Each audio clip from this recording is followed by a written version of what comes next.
있으면 합독합니다. 수고하고 무거운 짐진 자들아 다 내게로 오라. 내가 너희를 쉬게 하리라.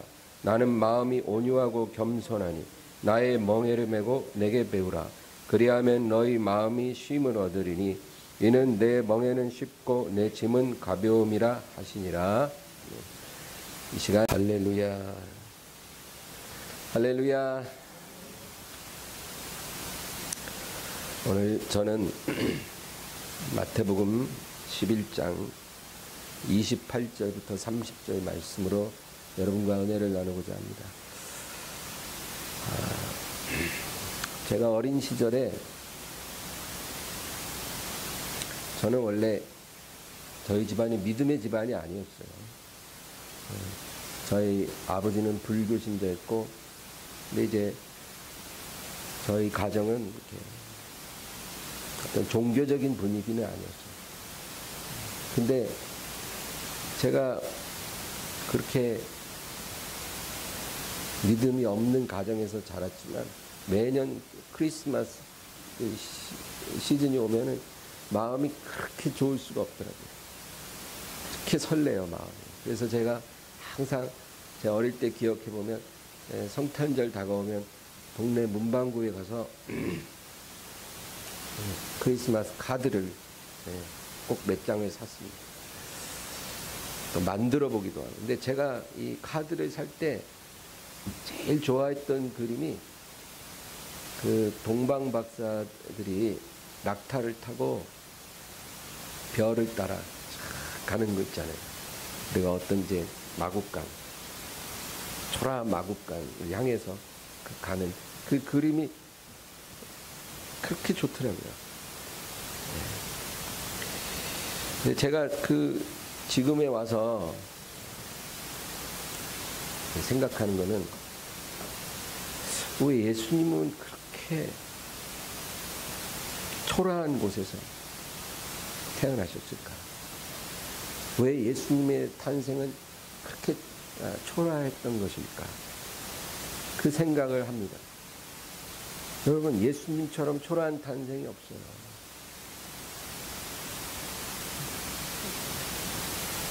베들레헴이라는 마을에 호적을 하러 이제 만삭의 마리아와 남편 요셉이 온 거예요.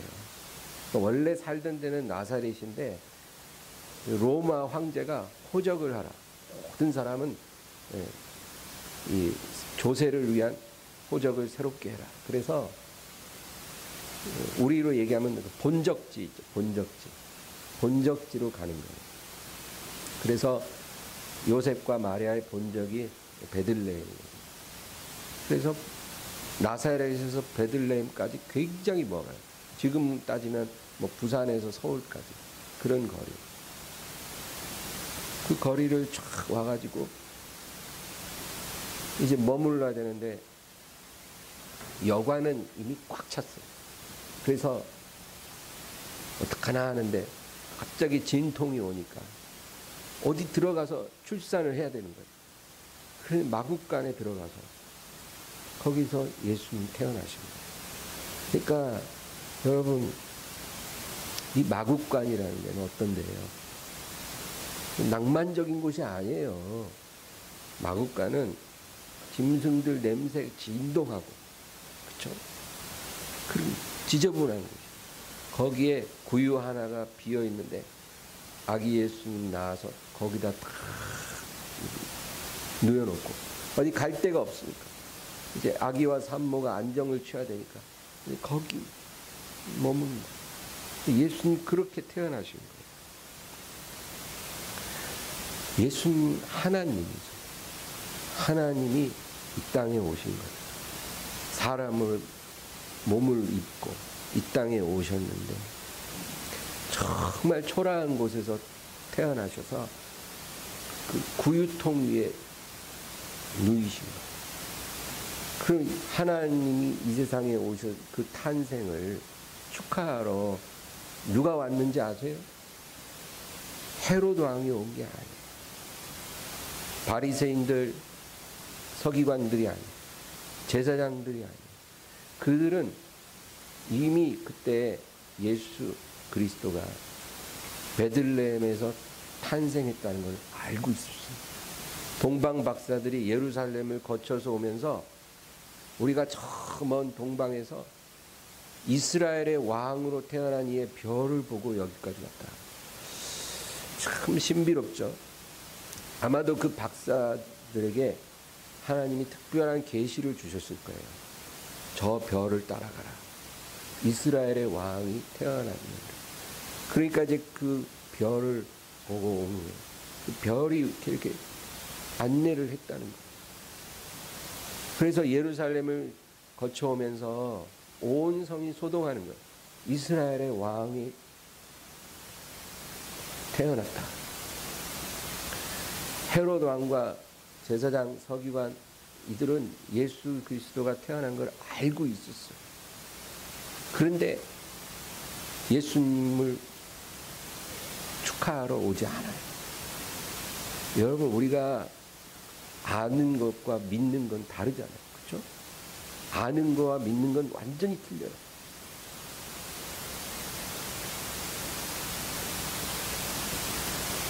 예수님을 기뻐하지도 않고 믿지도 않아요.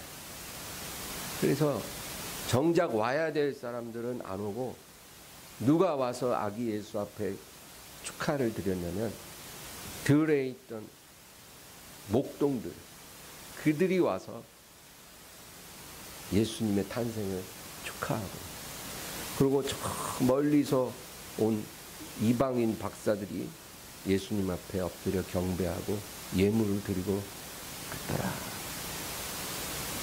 그렇게 성경은 말해요. 여러분, 예수님 탄생은 굉장히 초라했어요. 그러면 예수님 죽으심은 어땠을까요? 예수님 죽으심은 초라한 게 아니라 비참했어요. 십자가, 그거는 로마 시대에 사형 집행하는 장소죠. 로마 시대에는 사형수를 처형할 때 십자가에 못 박았어요. 그래서 예수님의 죽으심은 너무너무 비참했어요. 여러분, 우리가 다 죽을 건데 어떻게 죽고 싶으세요? 대부분 그냥 자면서 편안히 갔으면 좋겠어요. 그렇게 얘기하잖아요. 그렇죠? 아프지도 말고 그냥 자다가 싹 갔으면 너무 좋겠어요. 여러 모양으로 죽죠. 병원에서 죽고, 집에서 자다가도 죽고, 또 그렇죠? 제일 비참한 죽음이 사형당해 죽는 거잖아요. 사형당해서. 그 얼마나 비참해요. 예수님이 그렇게 죽으셨다라는 거예요. 태어날 때는 너무 초라하셨고, 돌아가실 때는 너무 비참해요. 예수님의 일생 자체를 우리가 한마디로 말한다면 예수님은 철저히 겸손하셨다. 철저히 겸손하셨다.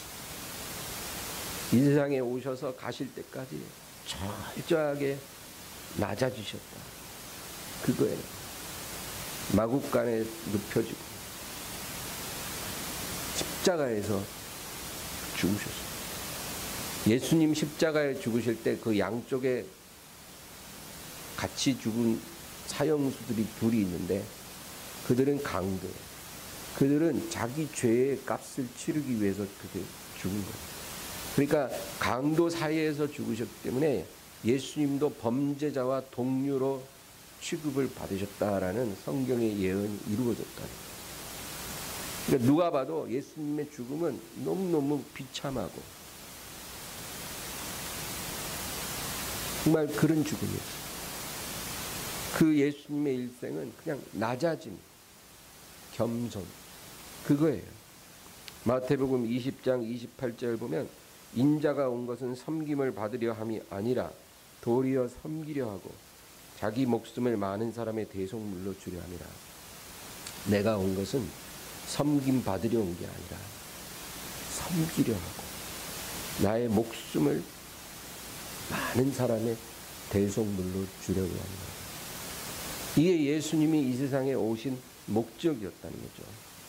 오늘 본문 마태복음 11장 28절 우리 한번 읽어볼까요? 11장 28절만 읽겠습니다.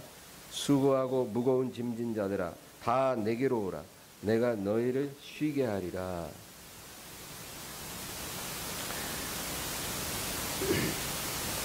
삶의 무게가 너무 무거운 사람 있죠. 요즘 자영업자들 힘들잖아요. 정말로 삶의 무게가 너무 무겁구나. 또 내 영혼에 있는 죄의 무게가 너무 무거운 사람들. 그런 사람들 다 내게로 오라. 내가 너를 쉬게 해주리라. 주님께서 그렇게 말씀하신다는 거예요. 그리고 그 다음에 뭐라 하냐면 나는 마음이 온유하고 겸손하니 나의 멍에를 메고 내게 배우라. 그리하면 너희 마음이 쉼을 얻으리라.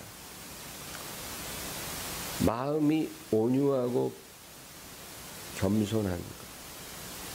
그것을 너희가 내게서 배우라. 그거예요.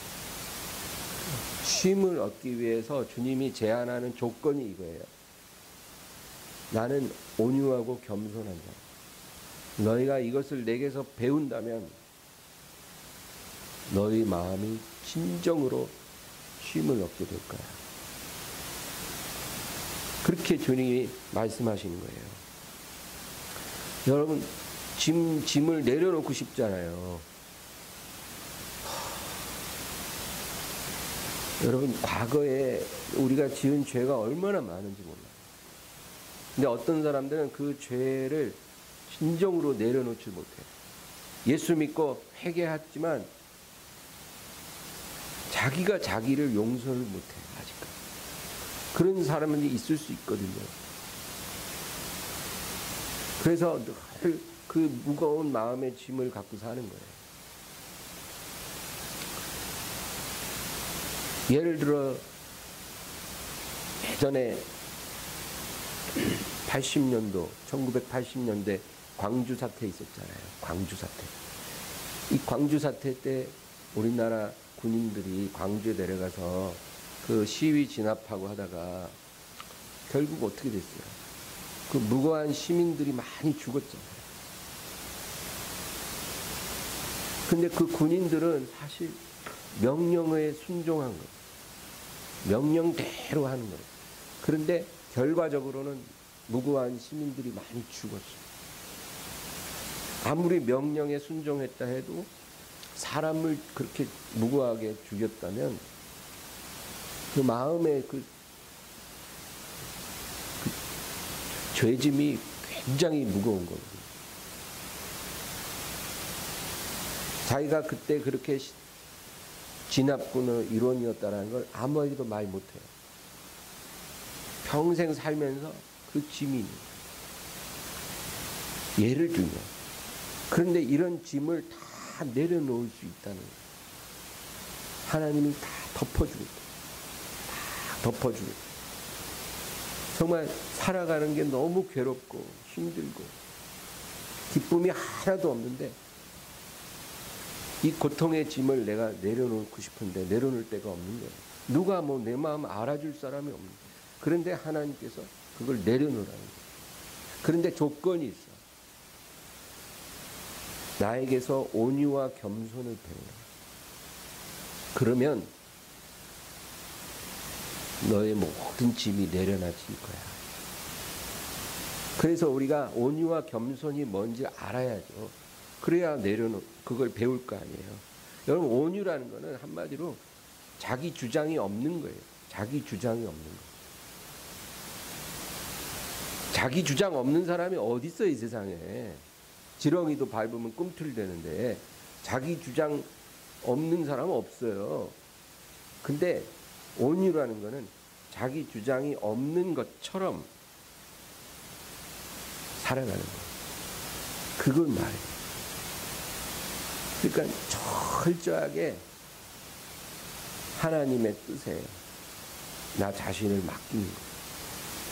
내가 뭘 하고 싶고 내가 뭘 원하고 그런 게 있어도 그거 다 내려놓고 하나님 뜻에 나 자신을 맡기는, 그게 온유함이에요. 그래서 자기 고집이 강한 사람들은 그 온유할 수가 없는 거예요.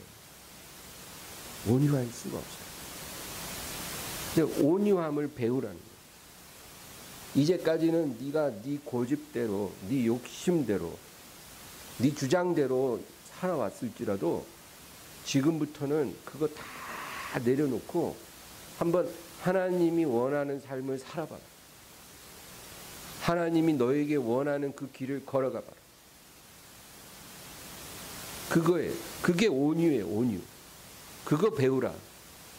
네가 그거 배우면 너는 참된 만족과 행복을 경험할 수 있을 거야.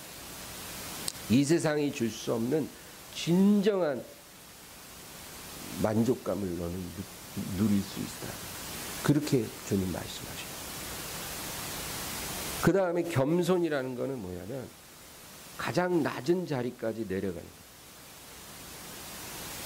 가장 낮은 자리까지 내려갈 수 있는 거예요. 하나님이 내려가 그러면 내려가는 거예요. 하나님 저 여기까지만 내려갈게요. 지하 2층까지만 내려갈게요. 제가 내려갈 수 있는 한계는 거기니까 거기까지만 내려갈래요. 더 이상은 못 내려가요. 뭐 이런 자세가 아니라 하나님이 지하 3층, 지하 4층, 지하 5층, 더 있어요? 지하 6층. 끝난 거 아니에요? 뭔 이렇게 깊은 곳이 다 있대요? 지하 7층. 하나님이 내려가라 할 때까지 내려가는 거. 그게 겸손이에요. 가장 낮은 자리까지 내 발로 내려가라는 게 아니라 하나님이 내려가라 할 때까지 끝까지 내려가는 거. 이게 겸손이라는 거예요. 우리가 스스로는 겸손을 하지 않거든요. 절대 스스로 겸손한 사람 없어요. 그러니까 하나님이 우리를 겸손한 자리로 이끌어 가시는 거예요. 근데 우리가 할 일은 그 주님 따라가는 거예요. 내려가실 때 따라가는 거예요. 주여 올라갈 때 갈게요. 내려갈 때는 못 갑니다. 이게 아니라 올라가도 따라가고 내려가도 따라가고. 근데 겸손이라는 가장 낮은 자리까지 주님 따라서 갈 수 있는 거예요. 여러분 순종하면 바로 높아진다고 누가 그럽니까? 하나님께 순종하면 바로 성공이 찾아오고 바로 소원이 이루어지고 바로 뭔가 영광된 그런 삶이 주어질 것이다. 그렇게 약속되지 않았어요. 낮아짐의 시간이 있어요. 낮아짐의 시간. 그 낮아짐의 시간을 통과해야 하는 거예요. 그래야 하나님이 높여주시는 시간이 우리에게 다가온 거예요. 그래서 축복을 받기를 원할 때 반드시 겸손해야 돼요. 겸손.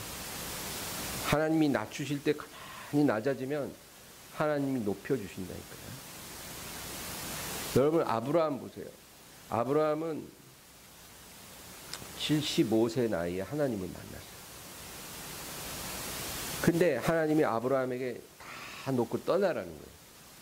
네가 떠나면 내가 너의 하나님이 되어 너로 큰 민족을 이루게 하리라. 너는 복이 될지라. 그렇게 약속하셨어요. 그래서 하나님만 믿고 그냥 떠났어요. 떠났는데 그 다음에 바로 대박이 나고 그랬다면 누가 하나님 안 믿겠어요. 근데 성경을 보면 75세 하나님 떠나라. 내가 너를 복되게 하리라. 그랬는데 그때부터 25년간을 아들도 안 주시고, 아들 하나 낳는 게 중요한 거거든요. 아들 하나 안 주시고 또 땅 한 평 안 주시고 그냥 여기 있다가 저리 가고 저리 갔다 이리 오고 늘 정처 없이 다니는 거예요. 자기 기업이 없어. 자기 기업이. 25년을 하나님이 그렇게 낮춘, 축복해 주시겠다고 그 약속을 하셨는데 그 약속하시고 나서 25년간을 너무너무 낮추시고 그 기간을 견디고 이겨냈을 때 하나님이 아브라함을 높여주신 거예요. 이스라엘도 마찬가지. 내가 너에게 젖과 꿀이 흐른 가나안 땅을 주리다. 분명히 그렇게 약속하고 출애굽한 거거든요. 그러면 바로 그 복이 와야 되는데 그게 아닌 거예요. 40년을 광야에서 낮아짐의 시간을 갖는 거예요. 낮아짐. 맨날 만나만 먹어. 누가 만나만 먹고 싶겠어요. 고기도 꺼먹고, 그렇죠? 마늘에 파에 부추에 다양한 야채도 먹고, 그리고 행복하게 농사도 짓고 밭도 일구고 자기 집도 짓고 우물도 파고 거기서 좀 안정되게 살고 싶지. 누가 그렇게 맨날 이동하면서 텐트 속에 생활하고 밤낮 만나만 먹고 물 떨어지면 물 달라고 기도하고 저기 다른 민족들은 우물 파면 물이 잘만 나오니까 기도할 필요도 없어요. 물이 펑펑 나오는데 뭘 기도해. 근데 광야 생활할 때는 그게 아닌 거예요. 다른 사람 당연하게 누리는 것도 우리는 기도해야 주셔. 그런 시간이 있었다는 거예요.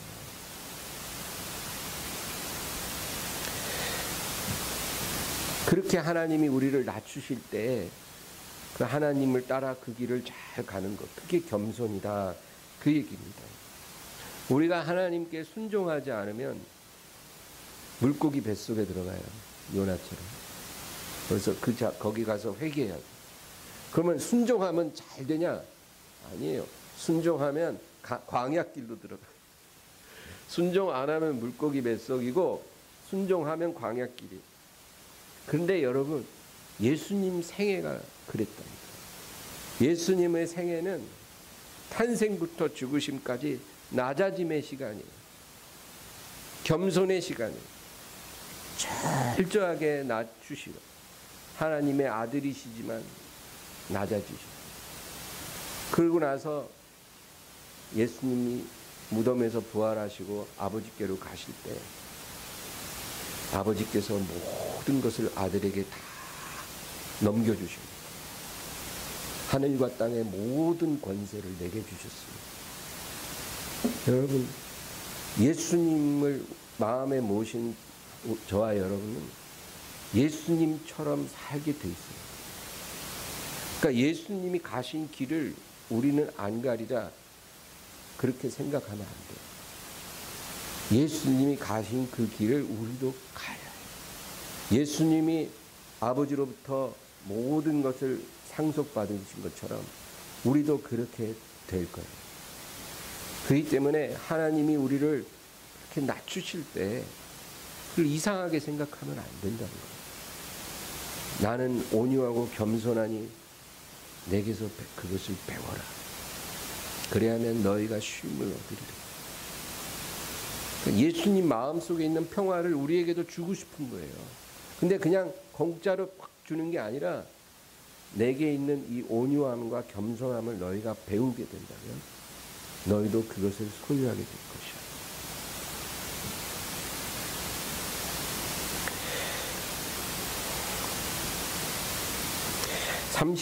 오늘 본문 30절을 우리 한번 읽어볼까요? 이는 내 멍에는 쉽고 내 짐은 가벼움이라 하시니라. 예수님으로부터 이 온유와 겸손을 배우는 것이 쉽고 가볍다, 그렇게 주님이 말해 주시는 거예요. 여러분, 이게 제일 쉽다는 거예요. 뭐 수능 만점 받은 학생이 공부하는 게 제일 쉬웠어요. 그래서 우리가 다 열받은 적이 있잖아요. 그 학생에게는 공부하는 게 제일 쉬웠다고 하는 거예요. 뭐 부자 된 사람이 뭐 돈 버는 게 제일 쉬웠어요. 사업하는 게 제일 쉬웠어요. 이러면 우리들 얼마나 화나요. 이게 얼마나 어려운데. 근데 예수님 뭐라 그래요? 내게서 온유와 겸손을 배우는 게 제일 쉽다. 네 힘으로 인생 사는 것보다 네 힘으로 행복하려고 네 힘으로 성공해 보려고 사는 것보다 나한테 온유와 겸손 배우는 게 제일 쉬운 거다. 그 얘기예요. 여러분, 그 길이 가장 좋은 길이라고 주님께서 말씀하세요. 괜히 어려운 삶 살라 그러지 말고 내게 와서 이걸 배워. 그러면 너의 삶에 빛이 비칠 것이야. 네가 전혀 생각하지 못했던 그 행복의 문이 너에게 열릴 거야. 여러분, 우리가 주님이 원하는 이 길을 가면 하나님이 우리에게 위로를 주셔요. 그 위로가 우리를 견디게 해준다. 사람요, 위로를 받으면 어떤 외로움도 고난도 이길 수 있어요. 위로가 있어야 돼요. 위로가. 그 위로가 뭐야? 우리 심령 밑바닥에서부터 쫙 차오르는 기쁨이에요. 기쁨. 이 기쁨이 우리 내면에서부터 막 솟구쳐 나는 거예요. 그게 하나님의 위로라니까요. 그러면 어떤 길도 우리가 기쁘게 갈 수 있어요. 하나님이 정한 그 길은 가야 되거든요. 그런데 내 힘으로 못 가요, 괴로워서. 근데 하나님이 위로를 주시면 그 기쁨이 있어서 그 길을 갈 수 있어요. 우리 성경 하나만 찾아볼까요? 고린도후서 1장. 고린도후서 1장.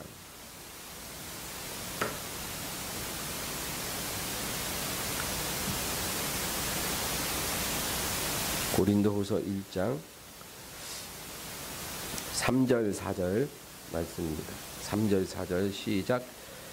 찬송하리로다. 그는 우리 주 예수 그리스도의 하나님이시오 자비의 아버지시오 모든 위로의 하나님이시며 우리의 모든 환난 중에서 우리를 위로하사 우리로 하여금 하나님께 받는 위로로서 모든 환난 중에 있는 자들을 능히 위로하게 하시는 이시로다. 위로의 하나님이, 위로의 하나님, 그 하나님이 모든 환난 중에서 우리를 위로하시고, 그리고 우리가 그 하나님께로부터 받는 위로로서 모든 환난 가운데 있는 자들을 위로하게 하시는 거다. 여러분, 하나님은 어떤 하나님이라고요? 위로의 하나님. 위로받기 원하는 자에게 위로를 부어주시는 하나님. 하나님 그렇게 무서운 분은 아니에요. 우리가 하나님을 거역하고 하나님을 모욕하고 하나님을 대적하면 하나님은 무서워요. 하나님은 소멸하는 불이라고까지 말씀하세요. 그 어떤 교만한 자도 하나님 앞에서는 그냥 산산조각 나게 돼요. 아무리 재력 있고 권력 있어도 하나님이 입김 한 번만 불면 그냥 사라져버려요. 무서우신 하나님. 그러나 하나님 앞에 겸손히 온유하게 나아가는 사람에게는 하나님은 위로의 하나님. 위로. 우리를 막 다그치고 야단치고 그런 하나님이 아니라 우리를 위로해 주시는 하나님이다. 여러분, 다른 데서 위로받으려고 그러면 안 돼요. 우리는 위로가 필요한 사람들이거든요. 위로. 근데 세상 사람들 다 엉뚱한 데 가서 위로받으려고 그래. 막 술 마시고 마약하고 도박하고 쾌락을 누리고 그리고 사람 찾아다니고 그러면서 위로받으려고 하는 절대 그런 데서는 위로 못 받아요. 위로받으려고 갔지만 상처만 더 받을 거예요. 위로가 안 돼요. 우리 위로받으려면 하나님께 가야 돼요. 위로의 하나님 앞에 가야 위로받는 거예요. 그 위로가 우리를 일으키는 위로예요. 여러분, 수가성 우물가의 그 여인 알죠? 수가성에 살면서 한낮에 물길러 온 여자. 한낮에 물길러 가는 거는 사람 아무도 없을 때 물길러 가는 거예요. 누구 마주치는 게 싫은 거예요. 누구 마주쳐서 뭐 어떻게 지내? 요즘 뭐해? 이런 말을 하기도 싫은 거예요. 그런 마음. 그래서 아무도 없는 시간에 물길러 가는 거예요. 예수님이 거기 앉아 계셨던 거죠. 그런데 여러분, 이 여자는 어떤 사람이에요? 5번째 남편하고 살아요. 지금 5번째. 이 여자는 사람한테 위로받고 싶었던 거예요. 사람한테. 그러니까 첫 번째는 내가 선택을 잘못했어. 두 번째. 두 번째는 내가 잠깐 판단이 잘못했어. 세 번째. 그래서 5번째까지 왔어. 사람한테 어떻게 위로받아서 살아보고 싶었던 여자예요. 그런데 지금 5번째지만 지금도 역시 마음에 공허해. 그런데 6번째 누굴 만났어요? 예수님. 예수님을 만나니까 위로를 받는 거예요. 그래서 이 여자가 치유되고 변화받는 거예요. 여러분, 12년간을 혈루병으로 고통당하는 여자 얘기 나오잖아요. 12년간 이 세상에서 위로받으려고 안 다녀본 데가 없어요. 근데 위로는커녕 고통이 더 심해져. 근데 그가 예수님이 다가와서 내가 저분의 옷자락에 손만 대도 내가 나음을 받을 거야. 그런 마음이 들어온 거예요. 그래서 그 인파를 뚫고 예수님 옷자락에 손을 댔다는 거 아니에요. 여러분, 예수님 옷자락에라도 손을 대세요. 그런 정도의 간절함만 있어도 하나님의 위로가 임한다니까요. 우리가 그런 위로를 못 느끼고 이제까지 살아왔다는 것은 그 정도의 마음이 없었어요. 그래서 예수님 옷자락에 딱 손을 대니까 12년간 멈추지 않던 피가 멈춘 거예요. 여러분, 사람의 몸에서만 피가 나는 게 아니라 마음에서도 피가 날 수 있잖아요. 멈추지 않는 그 피가 딱 멈춘 거예요. 옷자락에 손 딱 대니까. 여러분, 그런 위로와 치유의 능력이 어디서부터 와요? 예수님으로부터 오는 거예요. 예수님으로부터. 그 예수님 어디 계세요? 기도하는 곳에 있고 예배하는 곳에 있는 거예요. 그래서 우리 예배가 중요하다. 그거예요.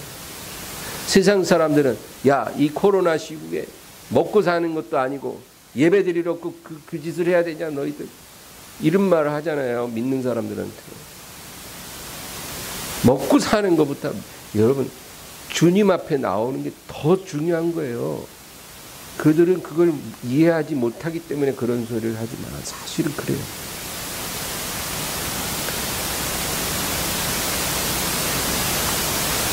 누가복음 7장에 보면 한 여자가 나와요. 이 여자 어떤 여자냐? 이름도 안 나와요. 그 마을에 죄를 지은 한 여자가 있어요. 그렇게 성경에. 이 여자는 예수님이 그 마을에 오셔서 한 집에 들어가 식사하고 있는데 살짝 다가가서 예수님 앞에 엎드려 그 발등에 입 맞추고 눈물을 그 발등에 뿌려서, 그리고 자신의 품에서 옥합을 꺼내어 그걸 열어서 예수님의 발에 부어드렸다는 거죠. 이상한 행동을 하는 여자예요. 한마디로. 정상적이지 않고 평범하지 않고 이상한 여자예요. 사람이 볼 때는. 그런데 왜 이 여자가 그런 행동을 예수님 앞에 했을 것 같으세요? 예수님 앞에 위로를 받았거든요. 예수님 그 여자를 위로해 준 거예요. 세상에서 전혀 못 받았던 위로. 그게 그 여자에게 예수님으로부터 간 거예요. 그리고 그 마음에 깊은 곳에서 기쁨과 평화가 막 흘러넘치는 거예요. 완전히 삶이 바뀐 거예요. 그러니까 이 여자가 예수님 앞에 와서 그런 행동을 하게 되는 거예요. 여러분, 그게 예배예요. 그게 주님이 나에게 행하신 그 일에 대해서 내가 100분의 1도 1000분의 1도 갚을 길 없지만 그래도 이렇게라도 내 정성을 보여드리고 싶습니다. 이 마음으로 교회에 나오고 예배 드리는 것, 이런 거를 하나님이 원하시고 받으시는 거지, 그냥 형식적으로 오늘 갈까 말까,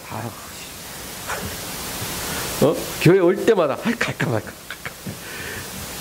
맨날 이렇게 고민하다가 아이고 그냥 죽었다 하고 가자 이러고 와서 그냥 아이고 예배 끝났네, 이런 마음으로 주님 앞에 드리는 예배는 하나님 슬퍼하시네. 예? 안 나온 것보다 나온 게 요만큼은 낫겠지만 하나님 슬퍼하는 거예요. 하나님을 기쁘시게 해야 되는데 그렇지 못해요.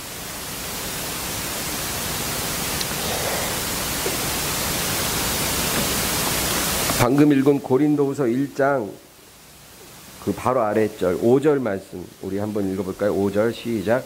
그리스도의 고난이 우리에게 넘친 것 같이 우리가 받은 위로도 그리스도로 말미암아 넘치는도다. 그리스도의 고난이 넘친 것 같이 그리스도의 위로도 넘치는도다. 여러분, 여기서 그리스도의 고난이 넘쳤다 그러죠. 그냥 고난이 넘쳤다. 그냥 고난 넘치는 건 우리나 믿지 않는 사람이나 별반 다르지 않아요. 요즘 코로나 때문에 고난 받지 않는 사람이 어디 있겠어요. 마스크 쓰고 다 사는 것 자체가 고난이에요. 근데 오늘 말씀에는 그리스도의 고난이 넘친 것 같이, 이 그리스도의 고난이 우리에게 넘친다는 말은 예수님이 이 세상에 오셔서 걸으셨던 그 길, 온유의 길, 겸손의 길, 그것 말이에요. 그게 그리스도의 고난이죠. 하나님 아버지가 아들을 낮추시는 시간이에요. 그 고난이 우리에게 넘친 것 같이 그리스도의 위로도 넘치리라. 여러분, 우리가 예수님이 가신 그 길을 가면 그게 고난이 되지만 하나님의 위로도 넘친다 그 말이에요. 온유가 뭐라 그랬어요? 내 주장, 내 고집, 내 욕심 버리고 하나님 뜻대로 살기로 하는 것, 그게 온유함이라 그랬죠. 겸손이 뭐라 그랬어요? 가장 낮은 자리까지 주님 따라가는 거예요. 그게 겸손이라 그랬죠. 이런 길을 우리가 가면 위로가 넘치리라, 그렇게 성경이 말씀하고 있다는 거예요. 하나님이 기뻐하는 길을 가면 반드시 위로가 임합니다. 우리가 하나님이 원치 않는 길을 가니까 슬픔이 오고 고통이 오는 거지, 하나님이 원하는 그 길을 가면 겉으로 보면 그게 고난의 길 같아도요, 우리 심령에 하나님의 위로가 반드시 부어지게 돼 있어요. 그래서 사람들은 야, 너 힘들어서 어떻게 이렇게 말을 하는데 나는 오히려 마음이 너무 행복하고 좋은 거예요. 어떤 사람이 교회까지 가려면 2시간 걸려. 그러니까 주변 사람들이 야, 그렇게 멀리 어떻게 다니냐, 그렇게 힘들어서 어떻게 교회를 가냐 이러는 거예요. 근데 이 사람은 하나님이 자기를 부르신다라는 확신이 있거든요. 그래서 내가 하나님 뜻대로 지금 이렇게 먼 교회지만 열심히 가고 있는 거예요. 그러면 가고 오고 그 시간들 가운데 하나님의 위로가 반드시 부어진다니까요. 그래서 사람들은 막 어떡하냐 하는데 나는 괜찮아, 나 좋아, 오히려 안 오고 집에 있으면 나 힘들어, 이렇게 말을 하는 거예요. 그러면 세상 사람들이 볼 때는 그게 굉장히 광신자 같고 이상한 것 같지만 주님과 나만 아는 거예요. 이 기쁨을, 세상은 몰라요. 다른 사람들은 이해할 수 없어요. 그러나 나는 안다. 그거죠. 여러분, 하나님의 위로가 임하면 영적인 평화가 오고 마음에 기쁨이 샘솟아요. 기쁨이 와요. 기쁨이. 그건 어떻게 표현할 수가 없어요. 그리고 오래 된 죄의 모든 그 습관들이 다 끊어져요. 하나님의 위로가 부어지면 그런 일이 일어난다니까요. 절대 안 끊어지던 그 습관들이 끊어지는 역사가 일어나고, 그 다음에 절대 화해할 수 없었던 관계가 화해가 일어나요. 부모 자식 간에 얼굴도 안 보고 살던 그 사람이 이상하게 자식과 화해하는 일이 일어나요. 부부 간에 막 각방 쓰고 완전히 한 집에서 말도 안 하고 지내던 사람이 좋아지기 시작해요. 형제 간에 막 완전히 원수처럼 됐는데 화해. 이런 일들이 하루아침에 다 일어나는 게 아니라 하나씩 하나님의 위로가 진행될수록 이런 있을 수 없는 일들이 일어나는 거예요. 경제적인 문제도 다 해결이 돼요. 건강의 문제도 해결이 돼요. 이런 것들이 다 우리 삶에 일어난다니까요. 그게 하나님의 위로예요. 위로가 그냥 마음에만 주시는 게 아니라 영혼이 잘됨 같이 범사가 잘되고 간 거예요. 그런 위로를 하나님이 우리에게 주셔서 예수님의 기뻐하는 길을 따라가는 사람들이 그 길을 노래하면서 갈 수 있게 해주신다. 그게 제일 중요한 변화는 뭐냐면, 예전에는 그렇게 중요하게 내가 느꼈던 것들, 그런 것들이 하나님의 위로를 받고 나서는 이제 더 이상 중요하지 않아져. 그런 일이 일어날까요? 일어난다는 거예요. 예전에는 진짜 골프 안 치면 인생 사는 게 아닌 것 같은 사람이 하나님 위로 한번 경험하고 그렇게 되면 골프 별로 치고 싶은 생각이 안 든다는 거예요. 예전에 그렇게 나에게 중요한 것들이 중요하지 않게 되고, 지금 내가 하나님 사랑 안에서 살고 있는 이 하루하루 순간순간이 너무나 감사하고 소중한 시간이 된다라는 거예요. 이게 하나님의 위로받은 사람의 삶의 변화예요. 변화해야지 해서 변화되는 게 아니라 이런 일이 저절로 일어나는 거예요. 하나님의 위로의 영이 부어지면. 내가 지금 좋은 집에 안 살고 있어. 내가 원하는 집은 이런 집이 아니었어. 더 좋은 집에 살아야 되는데 내가 지금 그런 집에 못 살고 있고, 내가 좋은 차를 타고 다녀야 되는데 그렇게 못 타고 있고, 내가 원하는 좋은 옷도 입고 명품도 사고 이래야 되는데 그렇게 지금 못 하고 있었어요. 그런데 그게 너무 예전에는 너무 안타깝고 정말 괴로움이었는데, 하나님의 위로의 영이 부어지고 나서는 그런 거 없는 게 아무 문제가 안 되는 거예요. 이제 그거 할라 해도 하고 싶은 마음도 안 들어.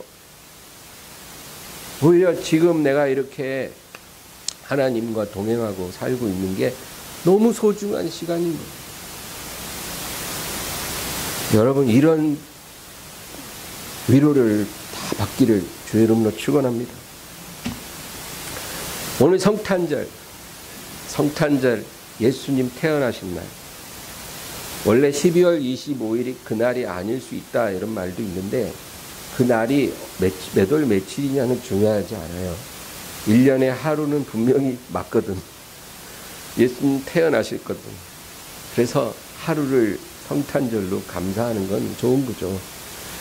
근데 여러분, 가만 보세요. 예수님의 육적인 부모였던 요셉과 마리아, 이 사람들은 어땠을까요? 그때 기분이. 제가 확실히 말해줄 수 있는 건 굉장히 행복했을 거고 평안했을 거예요. 여러분, 마리아는요 처녀예요. 처녀가 잉태였어요. 그런데 천사가 그 얘기를 해줄 때 뭐라 그래요? 주의 미천한 여종이오니 주의 뜻대로 이루어지이다. 처녀가 배불러지게 된다고 하는데도 그걸 그냥 받아들여요. 하나님의 뜻이면 미천한 여종의 몸에 제가 받아들이겠습니다. 그랬어요. 그 요셉은 자기랑 약혼한 여자가 배가 불러오니까 처음엔 너무 황당하고 놀래서 이 결혼을 깨야 되겠다, 이제 약혼을 깨야 되겠다 이러고 있는데 꿈에 천사가 와서 너의 약혼녀 데려오기를 주저하지 마라. 그 여자는 성령으로 잉태된 것이니 너는 그를 데려오라. 딱 그렇게 꿈의 계시를 받고 나니까 그러면 제 약혼녀를 제가 데리고 오겠습니다. 그래서 데려왔어요. 여러분, 그렇게 해서 두 사람이 함께 호적하러 베들레헴으로 왔는데 갑자기 진통이 와서 자기가 살던 나사렛과 엄청 떨어진 베들레헴이라는 마을에 와서, 낯선 마을에 와서 마국간에 그냥 들어가서 아기를 낳았어요. 그런데도 보면 그 마음에 너무 평안한 거예요. 왜? 하나님이 기뻐하는 길을 가고 있거든, 이 두 사람이. 요셉은 배부른 자기 약혼녀를 데려왔고, 마리아는 처녀의 몸으로 잉태되는 하나님의 뜻을 받아들였어요. 하나님의 뜻 안에 딱 있으니까 아기가 태어났는데 너무 감사하고 행복한 거예요. 여러분, 우리가 그렇게 살아야 돼요. 헤롯 왕처럼 궁궐에서 화려한 옷 입고 호화 사치하면서 사는 그 인생이 행복한 게 아니고, 나중에 벌레가 먹어 창자 4장을 병이 들어 죽었잖아요, 헤롯이. 그게 행복한 게 아니고, 하나님의 뜻 안에 있으면 마국간에서 출산해도 행복한 거예요. 아기가 태어났는데 헤롯이 알고 그 아기를 죽이려고 하니까 꿈에 지시하심을 받아 애굽으로, 말도 안 통하는 외국으로 피신을 하는데, 자기 세간살이 나사렛 다 놔두고 그냥 몸으로만 가지고 애굽까지 피신해요. 여러분, 그 성찬 카드에 보면 어린 나귀 새끼 위에 마리아가 아기 안고 있고 요셉이 그 나귀를 끌고 어딘가 가는 그런 그림 보셨죠? 지금 애굽으로 피신 가는 거예요. 이게 뭔 일이래? 애기 낳은 것도 황당한데 갑자기 애굽으로 가서 몇 년 있어야 된다는 거예요. 그런데도 요셉과 마리아 마음은 행복하고 평안한 거예요. 왜? 하나님이 기뻐하는 그 길을 가고 있기 때문에. 이게 바로 하나님의 축복받은 사람의 삶이고 하나님의 위로다, 그 얘기입니다. 그 들판에 있던 목동들에게 천사들이 나타나서 노래를 하죠. 아까 우리 대표 기도하신 강 집사님이 기도 시작할 때도 그 말씀을 했지만, 지극히 높은 곳에서는 하나님께 영광이요 땅에서는 기뻐하심을 입은 사람들 중에 평화로다. 근데 여러분 보세요. 땅에서는 기뻐하심을 입은 자들에게 평화로다. 땅 위의 모든 사람이 평화가 아니에요. 기뻐하심을 입은 사람들 위에 평화로다. 하나님이 기뻐하는 그 길을 가는 사람들 위에 하나님의 평화가 임한다, 위로가 임한다, 그 말씀입니다. 오늘 우리가 이 성탄절에 우리가 꼭 기억할 거, 여러분, 앞으로 우리는 하나님이 기뻐하는 그 길을 가야 돼요. 그거 포기하면 안 돼요.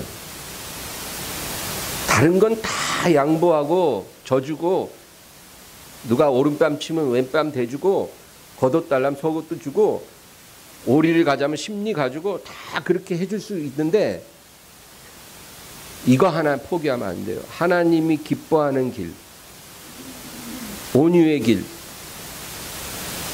겸손의 길, 믿음의 길, 이 길은 우리가 포기하면 안 돼요. 그 길을 가야만이 하나님의 위로와 평화가 우리에게 부어진 거예요. 그리고 이 땅에서만이 아니라 주님 오시면 그 모든 우리의 발걸음에 대해서 하나님이 인정해 주시고 칭찬해 주시는 날이 올 겁니다. 이 사람이 승리자예요. 인생 이렇게 살아야 승리한 인생이 되는 거예요. 돈 100억 모으고 200억 모으면 그게 무슨 의미가 있겠어요? 아무것도 아니에요, 여러분. 자기가 가진 재산 반도 못 쓰고 10분의 1도 못 쓰고 갑자기 죽는 거예요, 다. 그런 인생이 아니라 하나님이 기뻐하는 그 길을 가는 그런 사람이 되리라. 요셉처럼, 마리아처럼, 예수님처럼 그 길을 가리라. 오늘 이 말씀을 마음에 새기기를 주의 이름으로 축원합니다. 하나님 아버지 감사합니다. 오늘 이 복된 성탄절 주님 앞에 나온 귀한 자녀들을 축복 내려 주시고, 아버지 하나님, 저희들 주님 기뻐하는 삶을 살도록 붙들어 주시옵소서. 우리 마음을 지키게 하시고 담대함과 두려움 없는 용기와 믿음을 더하여 주시옵소서. 예수 그리스도 이름으로 기도하옵나이다. 아멘. 말씀 생각하면서 통성으로 기도합니다. 주여, 주여, 하나님 아버지